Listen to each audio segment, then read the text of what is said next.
폭풍 속의 가정, 이런 제목의 책이 있는데요. 이 책은 제목 그대로입니다. 이 죄성을 가진 인간이 꾸려가는 가정이기 때문에 현실적으로 가정 안에 많은 아픔이 있고 또 고통이 있고 또 여러 문제들에 노출이 되어 흔들릴 수밖에 없는 게 그게 가정이다. 이렇게 이제 그 책이 문제 제기를 시작하는 책인데요. 이런 내용을 다루다 보니까 책을 펼치자마자 쏟아지는 내용들이 다 이런 식입니다. 가족은 기쁨의 원천이자 공포의 원천이다. 또 이런 내용도 있습니다. 가족은 우리에게 엄청난 기쁨의 근원인 동시에 엄청난 고통의 근원이다. 좀 더 실제적으로 피력하는 내용이 참 마음에 와닿습니다. 어떤 사람들은 평생 부모를 원망하며 살아간다. 또 어떤 사람들은 탈 많은 자녀들 때문에 힘들었던 지난 세월을 한탄하며 지낸다. 가족은 우리를 살리기도 하고 진뭉개기도 한다. 가족은 영적 전쟁이다. 가족은 우리의 치부를 드러낸다. 홈 스위트 홈 이런 노래들은 너무나 아름다운 가족의 한 단면만을 말하는 것이지 실제적으로 현실적으로 이 가정 안에서 많은 상처가 오가고 있고 아픔이 있고 염려와 두려움이 있고 맨 마지막에 이 멘트가 너무 와닿지 않습니까? 가족은 우리의 치부를 드러낸다. 저는 목사로서 설교할 때 사람을 만날 때 정신적으로 영적으로 다 포장하고 옷 입고 나타나지만 완전히 내 치부가 다 드러나는 것이 가정이라 생각합니다. 자녀들이 성장하면 성장할수록 그런 자괴감을 느낄 때가 참 많습니다. 이게 가정이라는 것입니다. 김진찬 교수님이 쓴 책에도 제가 얼핏 이런 내용을 다룬 것을 본 기억이 있는데요. 일본의 감독 겸 배우라고 하는데요.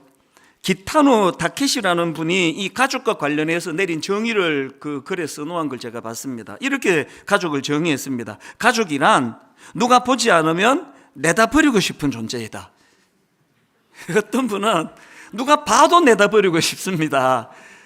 참 가족을 이렇게 묘사를 했고요. 그런가 하면은 또 우리나라 TV 예능 프로에 나온 출연자가 자녀들과 관련해가지고 이제 이런 말을 한 것도 책에 옮겨놓은 걸 제가 읽었습니다. 이런 말을 했습니다. 아이들은 만들 때만 좋지 만들고 나면 고통 덩어리다.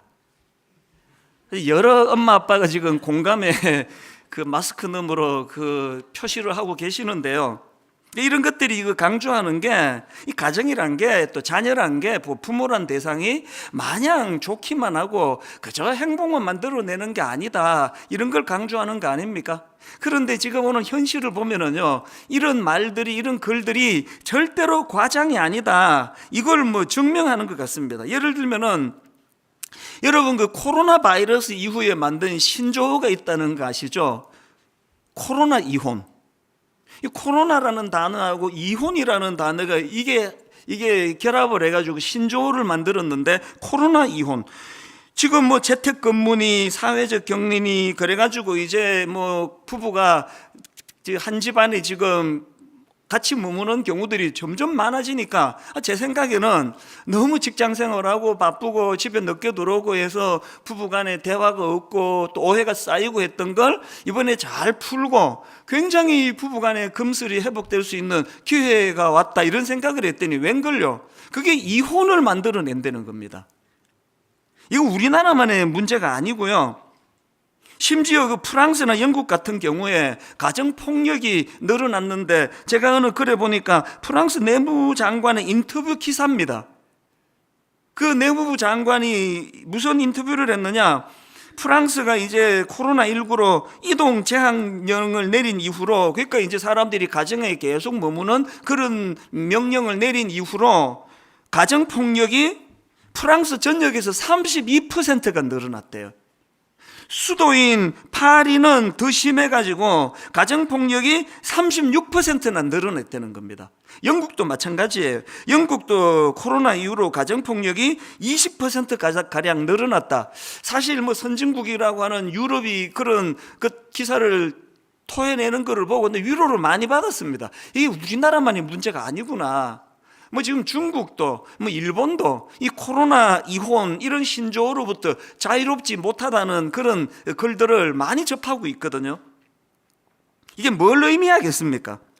뭐 미국, 영국, 프랑스, 뭐 중국, 일본 할 거 없이 이 죄성을 가진 인간이 만들어가는 가정은 문제가 많다는 거예요. 그리고 지금 점점 이게 흔들흔들거리고 있는 그런 상황이다. 더군다나 지난주 제가 설교 시간에도 언급했습니다만 오늘날 가정 안에서 이 아버지 부재 현상, 이 심각한 상황이라고 생각을 합니다. 2004년도에 영국 문화원이 그 영어를 사용하지 않는 102개 국가를 상대로 설문조사를 했답니다. 그 안에 뭐 우리나라도 포함이 되어 있겠죠. 영어를 쓰지 않는 외국인들 102개 국가에 무려 4만 명을 대상으로 조사를 했으니 이 표본조사가 엄청난 겁니다. 4만 명에게 의뢰를 해가지고 질문이 뭐냐? 당신이 생각하는 가장 아름다운 영어 단어는 무엇입니까? 1위가 여러분이 생각하는 그 단어예요. mother, 엄마, 어머니. 이게 가장 아름다운 영어 단어 1위로 뽑혔습니다. 그 영국 문화원이 그 설문조사를 하면서 세상에서 가장 아름다운 영어 단어를 70위까지를 발표를 했는데요. 놀랍게도 아버지를 뜻하는 father이라는 단어가 70위권에도 이름이 없더라는 거예요. 정말 웃기는 게요. 펌킨, 호박, 이게 40이고요. 호주의 그 대표적인 동물 캥거루가 50이에요. 물론 이게 뭐 이 아버지라는 존재가 뭐 호박보다도 못하고 캥거루보다도 못하고 이런 의미는 아니겠지만, 아니 세상에서 가장 아름다운 단어 호박이 40위에 들어가는데 어떻게 그 부모의 두 주체인 어머니는 가장 아름다운 단어 1위에 들어갔는데 또 다른 한 주체인 아버지는 70위권에도 들어가지 못했다. 이게 지금 뭘 의미하겠습니까? 아버지라는 존재가 지금 현실 가정 안에서 어떻게 자리매김하고 있는지를 보여주는 거 아닙니까? 하버드 대학교 조세핀 킴 교수가 쓴 아버지 이펙트라는 책이 있는데요. 뭐 조세핀 킴 하니까 이제 한국계 미국인인 것 같지 않습니까? 이분이 이제 그 책에서 예전에 그 자녀들 머릿속에 각인되는 아버지는 이 가족들을 위하여 몸이 부셔져라 일하는 그 이미지를 갖고 있었다. 그러면서 이제 자기 이야기를 하는데요. 그 교수님도 늘 아버지가 아침 일찍 집을 나가서 밤 늦게까지 일하다가 돌아오시는 그 모습이 늘 마음에 한편으로는 감동이 되고 한편으로는 부담이 되고 그랬을 거 아닙니까? 그래서 이제 내 열심히 공부해서 나중에 우리 아버지 호강시켜 들어야지, 이런 생각을 가지고 공부를 열심히 했다는 겁니다. 뭐 얼마나 열심히 했으면 하버드 대학교 교수가 됐겠냐고요. 이게 우리 윗대 시대의 아버지 상이에요. 솔직히 말하면요, 지금 젊은 아빠들에 비하면 옛날 아버지들은 무뚝뚝하시고 뭐 걸핏하면 매드시고 그렇게 좀 호의적이고 호감을 주는 대상이 아니셨어요. 그럼에도 불구하고 아버지라는 존재가 자리매김을 하고 있었기 때문에. 그래서 옛날에 저 건너방에서 큰아들하고 둘째 아들이 막 그냥 소리 지르면서 말싸움하고 그러면은 아버지는 그냥 안방에서 헛기침만 하셨어요. 아버지 지금 안에 계시다, 이 메시지를 준 거 아닙니까? 그거 하나만으로도 애들 싸움이 정리가 될 만큼의 질서가 유지되던 그게 아버지의 존재였다는 겁니다. 최근에 제가 본 글에도요, 이 친구 같은 아버지 이런 이야기를 많이 하는데 사실은 전문학자들이 보기에 이 친구 같은 아버지가 가지고 있는 위험이 굉장히 많다는 겁니다. 이 친구 같은 아버지가 되기 위해서는 먼저 그 아버지의 존재가 자리매김이 돼야 되는데, 친구 같기만 한 아버지, 이게 뭘 의미합니까? 지난주 설교 시간에도 말씀드렸지만 이 보고 배우고 따르고 하는 이 샘플이 없어졌다는 이런 부작용을 낳고 있다, 그 얘기 아니겠습니까? 그 조세핀 킴 교수님이 쓴 아버지 이펙트라는 책에 보면은 그 저자가 어린 학생에게 이런 질문을 던지는 내용이 나옵니다. 아빠가 일찍 나가서 밤늦게까지 일하느라 집에 못 들어오시면 어떤 생각이 드니? 그랬더니 돌아온 대답이 딱 한마디였답니다. 일하는 게 좋은가 보죠 뭐. 그 아버지에 대해서 뭐 별로 관심이 없고 뭘 하시는지 뭐 상관이 없다는 이런 뉘앙스가 좀 담겨져 있는 거 아닙니까? 제가 이 설교를 준비하면서 뭐 여러 사람들에게 의도적으로 질문을 던졌는데요, 제가 참 가슴 아픈 게 오늘 이 시대의 자녀들이 아버지에 대하여 느끼는 이미지는 딱 두 가지, 아버지에 대한 또 행동이 딱 두 가지래요. 아버지를 싫어하거나 아버지에게 무관심하거나, 딱 두 가지로 아버지를 규정 지을 수 있다. 이런 게 과장이 아닌 게요, 실제적으로 이런 통계가 있습니다.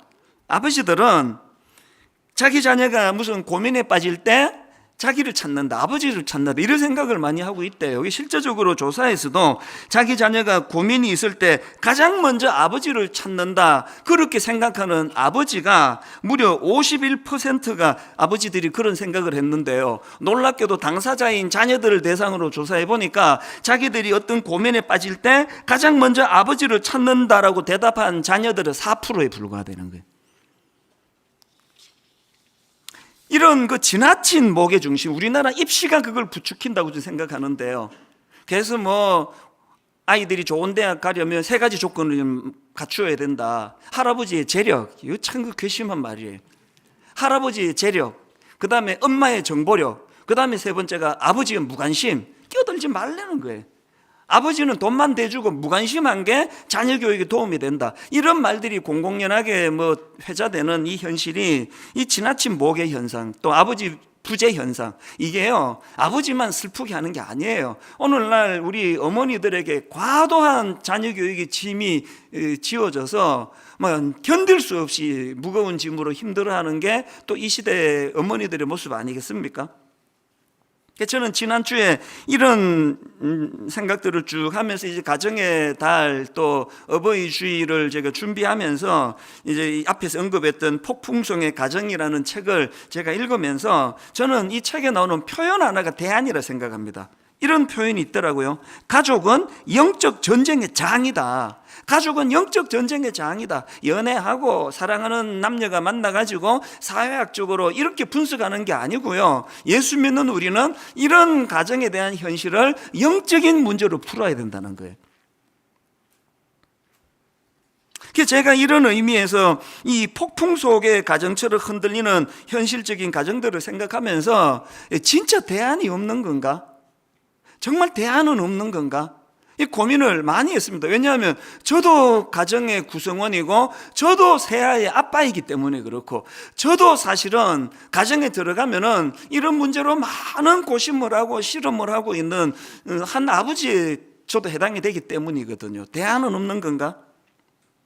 그러다가 제가 오늘 본문에 나와 있는 열왕기상 18장 19절을 떠올리게 됐는데요, 저는 특히 오늘 그 설교에 굉장히 중요한 그 매개 포인트로 두 산을 언급하려고 합니다. 오늘 본문에 엘리야 선지자가 주인공으로 나오는데요, 엘리야 선지자를 중심으로 두 산, 저는 이게 오늘 설교의 핵심 포인트에 또 가정회복의 대안이라고 제시하려고 합니다. 이게 무슨 말이냐? 오늘 본문을 포함한 열왕기상 18장과 19장에 보면은 엘리야와 연관된 산 두 개가 나오는데요, 앞에 나오는 산은 갈멜산이고 뒤에 나오는 산은 호렙산입니다. 이 두 산 중에서 갈멜산은 어떻게 규정할 수 있느냐? 엘리야와 관련해서 이렇게 규정할 수 있습니다. 엘리야에게 있어서 갈멜산은 영광과 기쁨을 가져다 준 승리의 산이다. 이렇게 갈멜산을 규정 지을 수가 있습니다. 자, 열왕기상 18장 19절 20절입니다. 그런즉 사람을 보내 온 이스라엘과 이세벨의 상에서 먹는 바알의 선지자 450명과 아세라의 선지자 450명을 갈멜산으로 모아 내게로 나오게 하소서. 아합이 이에 이스라엘의 모든 자손에게로 사람을 보내 선지자들을 갈멜산으로 모으니라. 여기 지금 두 번에 걸쳐 갈멜산이 나오는데요, 여러분 다 아시잖아요. 엘리야는 바알과 아세라 선지자 850명에게 도전장을 던집니다. 그리고 여호와의 능력의 불을 구합니다. 하나님 능력을 허락하여 주시옵소서. 그렇게 해가지고 놀랍게도 무려 850대 1의 승리를 경험하는데, 그 승리를 경험한 산이 그게 갈멜산이에요. 그 엘리야에게 있어서 갈멜산은 무한 영광의 산이에요. 하나님의 능력을 경험한 산입니다. 여기에 반해가지고 두 번째 나오는 산 호렙산은요, 엘리야가 경험했던 영광의 산이었던 갈멜산과 달리 엘리야에게 이 호렙산은요, 절망과 수치로 상징되는 산입니다. 왜냐하니까 이제 엘리야가 막 갈멜산에서 엄청난 하나님의 능력을, 불을 경험해서 승리를 하는데요, 그 승리의 기쁨이 채 가시기도 전에 복병을 만납니다. 그 당시 최고 권력자 아합 왕의 아내 이세벨이 강력한 도전을 선언한 겁니다. 그게 오늘 본문 열왕기상 19장 1절입니다. 아합이 엘리야가 행한 모든 일과 그가 어떻게 모든 선지자를 칼로 죽였는지를 이세벨에게 말하니, 이세벨이 사신을 엘리야에게 보내어 이르되 내가 내일 이맘때에는 반드시 내 생명을 저 사람들 중 한 사람의 생명과 같게 하리라. 암살하겠다는 거예요. 죽이겠다는 겁니다. 이게 여러분 뭐 지나가는 어떤 사람이 뭐 그냥 열받아서 쑥 던지는 악담이 아니고요, 최고 권력자 왕비입니다. 공언을 합니다. 사신을 보내서. 그 협박에 엘리야 마음이 무너져 내린 겁니다. 뭐 그 협박 자체도 강력했겠지만 그 과정에서 엘리야가 뭐 얼마나 지쳐 있었겠습니까? 저는 엘리야를 이해하는 게요, 분당 우리를 개척하고 18년 동안에 뭐 저만큼 하나님의 은혜를 많이 받아 순탄하게 목회한 개척 목사 아마 없을 거예요. 늘 저는 그걸 과분한 은혜라고 생각하거든요. 뭐 지칠 겨를이 없었던 게 너무 좋은 성도님들이, 누가 제게 아픔을 주고 상처를 줍니까? 지금 1만 성도 파송 운동을 선언하고 막 우신다는 이야기는 많이 듣는데 한 명도 저한테 없어 따지는 분이 없었어요. 왜 교회를 흩으려 그러느냐, 왜 나가라 그러느냐, 이런 교회가 어디 있겠냐고요. 그래서 저는 뭐 목회를요, 하나님 은혜로 그냥 뭐 너무 순탄하게 목회를 해왔는데, 그게 뭐 지치는 게 하나도 없는데 보면은 너무 지쳐 있어요. 상처를 뭐 우리 성도님에게 상처받은 적이 없는데 또 상처투성이에요. 누가 저보고 목사님은 그렇게 그냥 뭐 무임승차하듯이 하나도 힘 안 들게 개척했으니까 이제 개척 한번 더 하세요 그러면요, 하나님 나 그냥 데려가세요 그럴 것 같아요. 추구도 못할 것 같아요. 이제 더 이상 개척 좀 못할 것 같아요. 이게 엘리야의 상황이에요. 비록 지금 갈멜산에서 승리의 기쁨을 누렸지만 그 과정에서 얼마나 많이 지쳐 있었겠냐고. 거기에 그 이세벨이 불을 당긴 거예요. 그래서 일시에 와르르 무너져 버립니다. 요즘으로 말하면 급성 우울증이 온 거예요. 저는요, 이 엘리야를 보면서 위로를 많이 받습니다. 아무리 강력한 것 같고 뭐 대단한 영웅인 것 같아도요, 초라한 인간에 불과한 거예요. 그래서 이제 요즘으로 치면은 급성 우울증 같은 게 와가지고 절망해서 이제 오늘 본문 열왕기상 19장 4절을 보십시오. 이런 처량한 고백을 합니다. 자기 자신은 광야로 들어가 하룻길 중 가서 한 로뎀 나무 아래에 앉아서 자기가 죽기를 원하여 이르되 여호와여 넉넉하오니 지금 내 생명을 거두시옵소서. 뭐 죽고 싶다는 거예요. 그 과정에서 경험했던 산이 호렙산입니다. 그러니까 이 엘리야에게 있어서 갈멜산은 영광의 산, 승리의 산이라면 호렙산은 참 우울증으로 비참하고 초라하고 하나님 앞에 투정을 부리면서 그만 살고 싶다, 죽고 싶다, 그런 비참함을 경험했던 산이 호렙산이에요. 그래서 저는 지난 몇 주 동안에 이 갈멜산과 호렙산을 계속 묵상을 하고 자료도 찾아보고 하면서 저는 확신하게 됐습니다. 오늘날 이 위기를 만난 가정에 회복의 대안이 있다면 호렙산을 경험하는 거예요.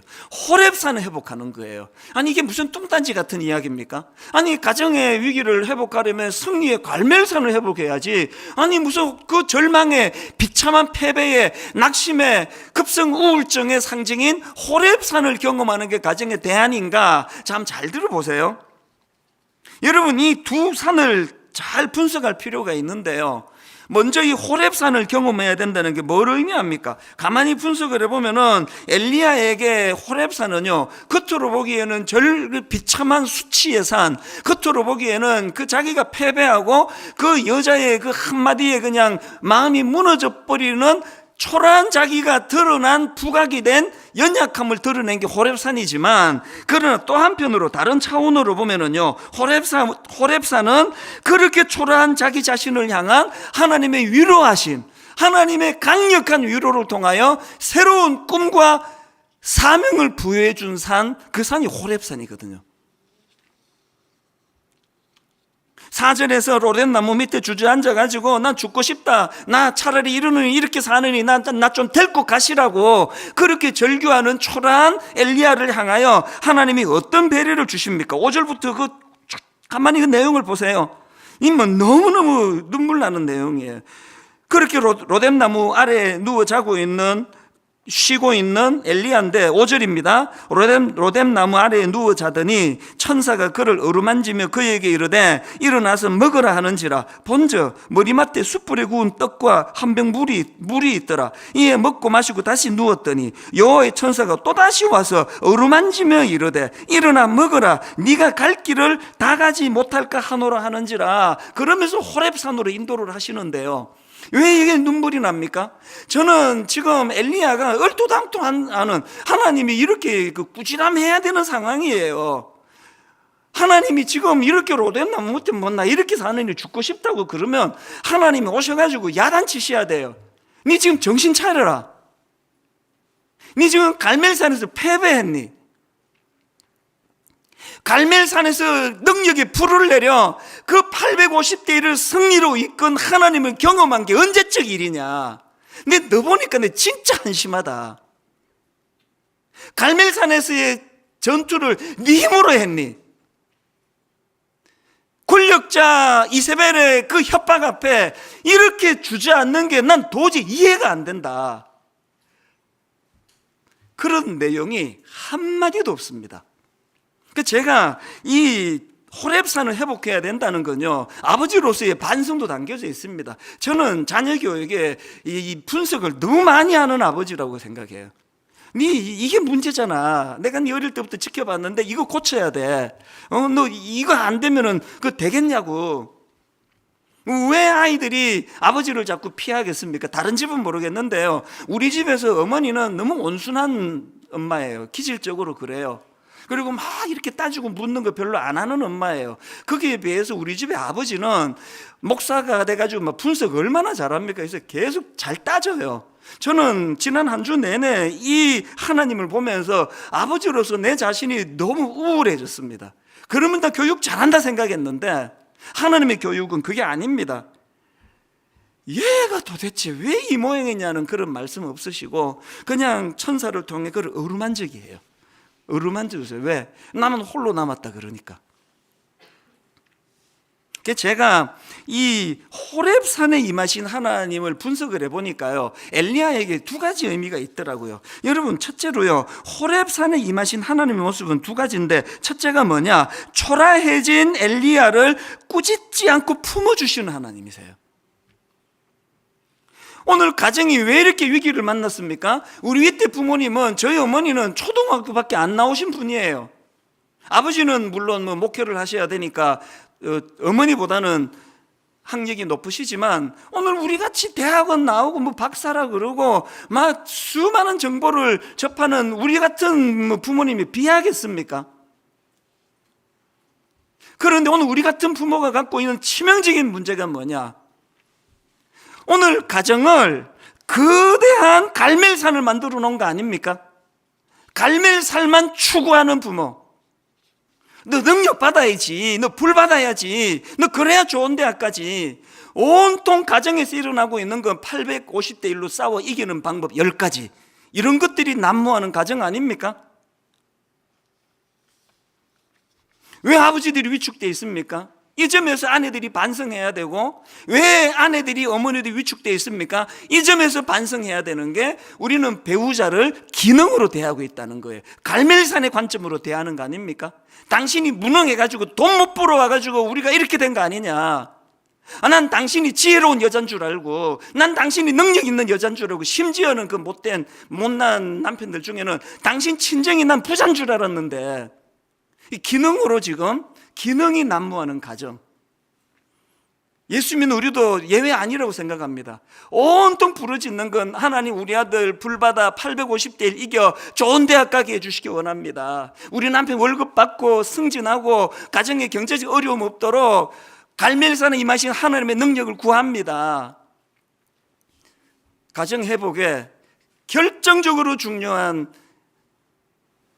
열쇠가 있다면 호렙산을 구하는 거예요. 잘하려고 했는데 잘할 수 없었던 아버지를,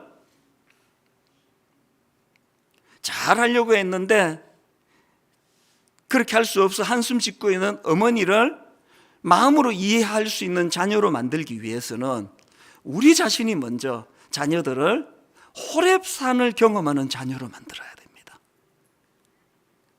밖에서 깨지고 성적 나오지 않고 너무 힘들어 있을 때 의도적으로 묻지 않고 의도적으로 따지지 않고 잘 차려 먹이고, 그런가 하면은 두 번째로 호렙산에 임하신 하나님의 모습 하나 더 있는데요. 호렙산에 임하신 하나님은 세미한 음성을 통해 엘리야의 생각을 교정해 주시는 하나님. 엘리야에게 그 생각을 교정해 주셔 새로운 꿈을 품고 새로운 사명을 갖게 해주시는 하나님. 이게 호렙산의 하나님이세요.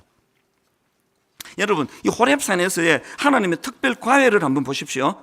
자, 오늘 본문 열왕기상 19장 11절 12절입니다. 여호와께서 이르시되 너는 나가서 여호와 앞에서 산에 서라 하였더니 여호와께서 지나가시는데, 자, 잘 보세요. 여호와 앞에 크고 강한 바람이 산을 가르고 바위를 부수나 바람 가운데 여호와께서 계시지 아니하며, 또 그 다음도 보세요. 바람 후에 지진이 있으나 지진 가운데에도 여호와께서 계시지 아니하며, 또 지진 후에 불이 있으나 불 가운데에도 여호와께서 계시지 아니하더니 불 후에 세미한 소리가 있는지라. 이 하나님의 특별 가외 한번 잘 보세요. 시청각을 동원하시는데요. 여러분, 사실 이 구약에서 이 바람이나 지진이나 불은요, 하나님 임재의 상징이에요. 하나님의 현현을 나타날 때 하나님이 주로 사용하시던 도구예요. 그런데 하나님께서는 그 하나님 임재, 하나님 현현의 상징인 바람, 지진, 불 등 불 이런 현상들을 시청각 교육으로 보여주시면서 계속 반복해서 하시는 말씀이 거기에 여호와께서 계시지 아니하더라는 거예요. 그러면서 하나님에 대한 12절 그 강조점을 달리한 12절을 다시 한번 보십시오. 또 지진 후에 불이 있으나 불 가운데에도 여호와께서 계시지 아니하더니 불 후에 세미한 소리가 있는지라. 엘리야가 왜 낙심했습니까? 아니, 내가 지금 죽을 힘을 다해 850대 1로 이기기까지 했는데 여전히 적들이 자기를 협박하고 하나도 달라지지 않는 백성들을 보면서 낙심해 있는 상태이기 때문에 하나님께서는 그런 어떤 현상들로, 외적인 표징으로 사람이 변화되는 것이 아니라 사람을 변화시키는 건 하나님의 말씀이다, 세미한 음성이다, 특별 교육을 시키고 계세요. 여러분 생각을 해보세요. 엘리야가 막 계속 갈멜산만 경험하고 막 갈멜산을 통해서 자기 행동이 확신하고 자기 능력을 확신하고 자기는 절대로 실수하지 않는다 하면 하나님의 특별 과외가 통하지 않습니다. 너무나 비참하게 로덴나무 밑에 죽기를 구할 정도로 비참한 자기 상태, 마음이 다 비워진 상태였기 때문에 호렙산에서의 하나님의 특별 과외가 통해지는 거 아닙니까? 저는 오늘 가정에서 예배 드리시는 분은 활용하시기 바랍니다. 이 상황을. 축도가 끝나면 자녀들과 함께 질문 하나를 제가 오늘 던져 드릴 테니까요, 이것 갖고 나누어 보세요. 목사님이 앞에서 지금 가정의 그 역기능이 많이 열거가 됐는데, 뭐 아버지 부재 상황이라든지 뭐 갈멜산 기능만 추구하는 가정이라든지 많은 문제를 목사님이 지적해 주셨는데, 우리 가정은 그것을 기준으로 어떤 가정인지 한번 좀 대화해 보자. 자녀들과 좀 대화해 보시기를 바랍니다. 부부간에 대화해 보시기를 바랍니다. 그러면서 이 질문을 서로 한번 던져 보세요. 혹시 우리 가정도 엘리야가 경험한 갈멜산의 능력만 추구하는 가정은 아닌지 물어보세요. 여보, 내가 당신을 갈멜산의 능력만 추구하는 그런 남편은 아닌지, 그런 아내는 아닌지. 오늘 우리가 정말 가정에서 자녀 교육이라는 게 갈멜산에서 850명을 무찌르는 비결 10가지, 또 하나님 앞에 불 내려달라고 온통 기도 제목이 불불 이렇게 있는 교육이라면 바로 그 잣대로 자녀들이 우리를 대할 것이에요. 우리가 나이가 들어갈수록 아버지는 무능하다고. 여러분, 오늘날 저는 정말 우리 어른들을 위해서 기도합니다. 젊은이들이 우리 기성세대를 인정하지 않기 때문에. 그래서 아버지들이요, 절규처럼 하시는 이야기가 자꾸 그런 얘기를 해요. 내가 지금은 이래도 말이야, 젊을 때 내가 850대 1로 내가 갈멜산에서 이긴 사람이야. 왜 이래? 네 아버지가 이런 사람이야. 이런 이야기를 자꾸 하는데 애들이 접수를 안 시켜줘요. 과거가 중요합니까? 지금이 중요하죠. 우리가 자녀들로부터 이런 초라한 평가를 받고 싶지 않으면 우리도 자녀를 갈멜산이 아니라 호렙산으로 대하기를 원합니다. 호렙산으로. 초라해질수록 가정에서의 위로가 필요하고, 초라해질수록 가정에서 회복이 일어나는 곳이라는 것. 요즘에 중년 남자분들이 저한테 오셔가지고 펑펑 울다 가는 일이,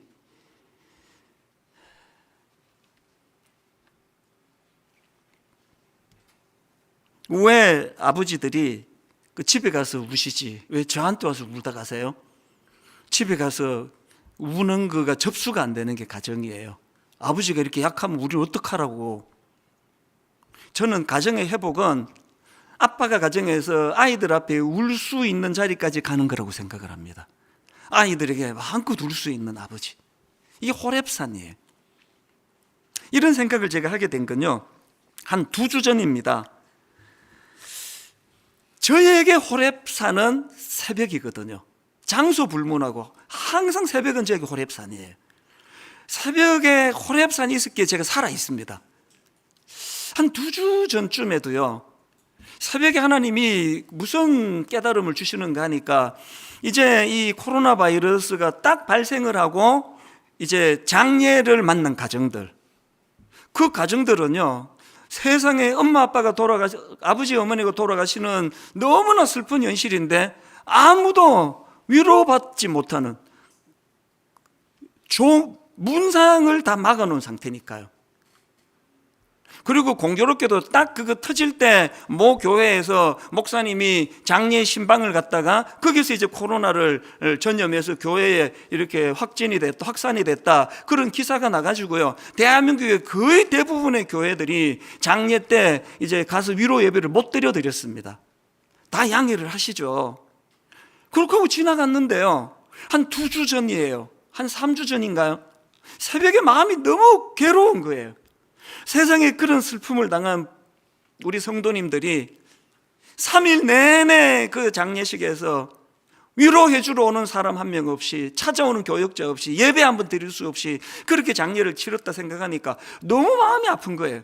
그 제가 마음에 그날 결심한 게, 이제 내가 날이 밝으면 이분들에게 다 전화를 해가지고 한 분 한 분 내가 기도해드리고 위로해드려야 되겠다, 그렇게 생각을 하고는 교역자들에게 그동안 장례를 당한 분들 그 문상객을 받지 못하는 그런 가정들을 나한테 좀 보내달라 그랬더니, 이게 우리 교회 비극입니다. 80가정이에요. 80가정. 80가정에 제가 진심을 담아 다 전화해드리고 눈물로 기도해드릴 자신이 없더라고요. 한 40가정 넘어가면 형식으로 할 것 밖에 안 될 거 아닙니까? 그래서 내가 생각을 바꿨습니다. 편지를 쓰자. 그래서 내가 정성껏 위로 편지를 쓰고 조그마한 과일 바구니를 하나 선물로 준비해서 이걸 택배로 보내드려야 되겠다 그랬더니요, 참 우리 교역자들이 고마워요. 교구 교역자들이, 아니 목사님 택배가 뭡니까? 우리가 배달하겠습니다. 그래서 그 80여 우리 어려움을 슬픔을 당한 가정들에게 편지와 과일을 들고 직접 이제 신방을 가서, 그때도 뭐 대면도 잘 못하는 상황이에요. 잠깐 서서 그렇게 기도를 하더라도 그렇게 위로를 해드렸는데요, 그렇게 하고 한 며칠이 지난 다음에 그 80몇 가정 중에 한 남자 성도가 메일이 왔습니다. 저는 이 장례랑 아무 상관없이 그 메일을 먹먹하게 제가 눈물을 머금으면서 읽었습니다. 왜 그런가 하니까요, 거기에 오늘 우리 아버지들, 이 가장들의 애환이 다 담겨 있는데, 이분이 어떤 꿈이 있어요. 꿈이 잘 안 풀리는 겁니다. 그래서 이제 대리 운전을 하면서 그렇게 가정을 위해서 애쓰시는 분인데요. 앞부분의 내용을 한번 들어보십시오. 어느 때는 임진각 근처까지, 때로는 강원도로, 때로는 전라도 광주로, 심지어는 36km를 걸어갈 작정으로 들어간 원주시 외곽. 세상이 36km 낯선 그 시골길을 걷는다는 게 이게 뭘 의미하나 상상이 잘 안 되더라고요. 그 다음도 보세요. 평택에서는 16km를 추운 겨울에 마음으로 절반 걸어 나오면서 찬양하다가 기도하다가 히치하이킹을 해도 아무도 안 태워주는데 어느 청년 2명을 보내줘서 타고 나온 적도 있었습니다. 잠시 고생을 생각하다가 숨이 터질 듯 5km를 쉬지 않고 양평역까지 달린 기억이, 죽을 힘을 다해 일을 하던 제 모습이 비참하다 못해 아무도 알아주지 않는 고생이라는 생각에 저 자신이 밉기도 하고 주님을 원망하다가도 빗길에 안경을 닦으며 전화를 받으며 우산 쓰고 달리다가 화가 나서 우산을 집어 던지고 싶은 분노가 일어나며 잠시 멈춰 마음으로 기도하며 마음을 다스리고 나서 일을 하였던 기억이 납니다. 이런 내용이 쭉 열거되는데 저는 이 시대 아버지들의 수고하시는 모습이 너무너무 마음이 아팠습니다. 교역자들과 이런 얘기를 하니까 또 어느 글을 보고 자료를 보니까 밤 11시까지 퇴근을 못하는 아버지가 태반이더라고요. 그런데 여러분, 제가 이 편지를 인용하기로 한 건 얼마나 고생하는 데에 초점이 있지 않습니다. 그 다음 내용을 한번 들어보세요. 코로나로 인하여 주일 예배를 가정에서 드릴 때 어디서도 보지 못한 저희 4명의 놀라운 화음, 아내는 소프라노, 테너인 대학생 아들, 그리고 엄치박치인 소리만 크게 내는 아빠, 그리고 저를 꼭 닮은 딸이 함께 찬양하다가 서로 배를 잡고 웃었습니다. 하나님께서도 기뻐하시는 예배라는 생각이 들었던 것은 준비는 좀 늦었지만 그래도 힘을 다해 드리고자 하는 마음과 이상한 화음이 서로 쳐다보는 기이한 현상이 일어나서 하늘로부터 부어지는 기쁨을 아랫배에서부터 올라오는 것을 느끼게 되었습니다. 주중에 너무 일이 힘들어 36km를 걸어가기로 작정을 하고 전라도 광주까지가 그 손님 내려다 주고 그 새벽에 올라올 길이 막막해 낙심해 어떨 때는 그냥 들고 있던 우산을 집어 던지고 싶은 분노가 솟구치는 그런 삶을 영위하면서도 이 가정은 호렙산의 가정이었기 때문에 주님과 함께 같이 가족 예배 드리는데 깔깔거리고 웃고 배 밑바닥에서부터 올라오는 하나님 주시는 그 위로하심으로 치유가 일어나는 이 일을 경험했더라는 거예요. 그랬더니 결과를요, 아까 읽어드리지 않은 부분 마저 읽어드리고 오늘 말씀을 마무리하기를 원하는데요, 이 내용을 다시 들어보세요. 어느 날은 19시간을 대리운전을 할 때가 많고 그렇게 산 게 벌써 2년의 세월이 흘렀습니다. 여러분, 하루 24시간 중에 19시간을 대리운전한다는 게 이게 가능한 일인가 내가 많은 생각을 하게 됐는데 그 다음 내용을 들어보세요. 그렇게 몸은 몸대로 지쳐가지만, 자, 그 다음부터 보세요. 이제 그 손님들에 대한 이야기입니다. 때론 술이 덜 취해서 소통이 잘 되는 분들에게는 복음을 전하고 심지어는 차에 뛰어내려도 안 죽고 강물에 뛰어내려도 안 죽고 손목을 그어도 안 죽는 자매를 데려다 주며 그때 주시는 하나님의 마음을 전달했더니 펑펑 울면서 다시 힘을 내겠다고 아파트 앞에까지 나와서 인사했던 기억이 납니다. 자녀와의 갈등 얘기 중에 눈물을 흘리시던 가장들, 하나님 나라에 대하여 당신을 향한 하나님의 마음을 그대로 전하였던 것 같은데 저도 마음 짠하여 눈물을 머금고 다음 행선지로 향하였죠. 때로는 임진각 근처까지, 때로는 강원도로, 때로는 전라도 광주로 힘든 대리운전하는 이분에게 그 가정 자체가, 그 가정이 호렙산에서의 하나님을 경험하는 너무나 화목한 가정이었기 때문에 힘을 얻을 동력을 그 아버지가 거기서 얻어내신다. 오늘 우리 모든 예수 믿는 예배 드리는 저와 여러분이 추구해야 될, 저도 마찬가지예요. 가정에서는 저도 그렇게 높은 점수를 받을 아버지가 아니라는 걸 자책하는 사람이에요. 교회 일한다는 핑계로 자녀들과 더 많은 시간을 가지지 못하고 대화가 서먹서먹하고 이 문제로 저도 고심하고 있는 아버지에 불과합니다. 그러나 오늘 우리 같이 힘을 내자고요.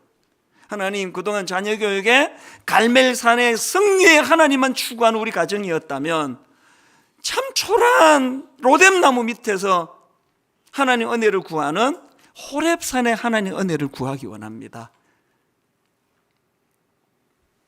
결론을 이렇게 맺기 원합니다. 몇 주 전에 그 가평 우리 마을의 컨셉을 가지고 영상으로도 보여드리고 했는데요. 그때 두 고마운 전문가 성도님들이 참여해 주셨어요. 그 중에 한 분은 초신자예요. 카피라이터도 계시고요. 그래서 이제 가평 우리 마을이 어떤 공동체가 되면 좋겠느냐를 토론을 하는데 그 초신자 자매님이 이런 이야기를 하더라고요. 자기는 마음이 힘들고 눈물이 나고 억장이 무너지고 그럴 때면 듣는 팝송이 하나 있대요. 그 팝송이 뭐냐 보니까 A Shoulder to Cry On, 우리말로 하면은 기대어 울 수 있는 어깨, 기대어 울 수 있는 어깨. 저는 그 나중에 검색해 보니까 모르는 노래더라고요. 그러면서 이 자매님이 이 shoulder to cry on, 기대어 울 수 있는 어깨, 분당 우리 교회가, 가평 우리 마을이 기대어 울 수 있는 어깨면 좋겠습니다. 그 초신자가 그런 이야기를 하시더라고요. 그분이 이제 돌아가고 난 다음에 검색을 해서 이 노래를 내가 찾아봤습니다. 그랬더니 노랫말이 이렇게 돼 있더라고요. 인생을 살다 보면 기복이 있기 마련이에요. 일이 잘 풀리지 않을 때 가야 할 길이 더 멀게 느껴지죠. 그리고 자신의 감정 때문에 기죽는 것보다 더 심한 고통은 없어요. 현실을 노래하고는 그 다음 한번 들어보세요. 당신의 내면에 어떤 감정을 숨기고 있는지 알기는 어려워요. 당신의 내면에 어떤 감정을 품고 있는지 알기는 어려워요. 당신은 수많은 생각과 느낌을 숨기고 있잖아요. 하지만 제가 당신 곁에서 함께 걷게 해준다면, 하지만 제가 당신 곁에서 함께 걷게 해준다면 훨씬 나아질 거예요. 고민을 털어놓을 상대가 필요하다면, 의지할 친구가 필요하다면, 세상이 모두 사라진 듯하고 혼자 남은 듯하다면 내가 당신과 있어 줄게요. 제가 당신이 기대어 울 수 있는 어깨가 되어 줄게요. 제가 당신이 기대어 울 수 있는 어깨가 되어 줄게요. 내가 그곳으로 가겠어요. 세상이 모두 다 사라진다 해도 당신은 혼자가 아니네요. 내가 거기 있어 줄 테니까요. 갈멜산만 추구했던 부모들이 자녀들에게 하는 절규처럼 들리기도 하고요. 너무너무 초라해진 우리 아버지, 어머니, 연로하신 부모님을 향하여 우리 젊은 자녀들이 눈물로 들여야 될 호소 같기도 하고요. 무엇보다도 여러분, 오늘 설교 제목이 지쳐있는 가정, 대안은 없는가? 여러분, 대안이 있습니다. 호렙산에서의 세미한 음성을 듣도록 하는 것. 갈멜산의 능력만 추구했던 우리가 이제 하나님 호렙산에서의 초라할 대로 초라해진 우리를 내치지 않으시고 세미한 음성으로 꾸짖지 않고 품어주시는 그 위로의 하나님을 부모된 우리가 먼저 경험하기를 원합니다. 그 넉넉함으로 우리 자녀들을 사랑으로 품어주는 그런 부모 되기를 원합니다.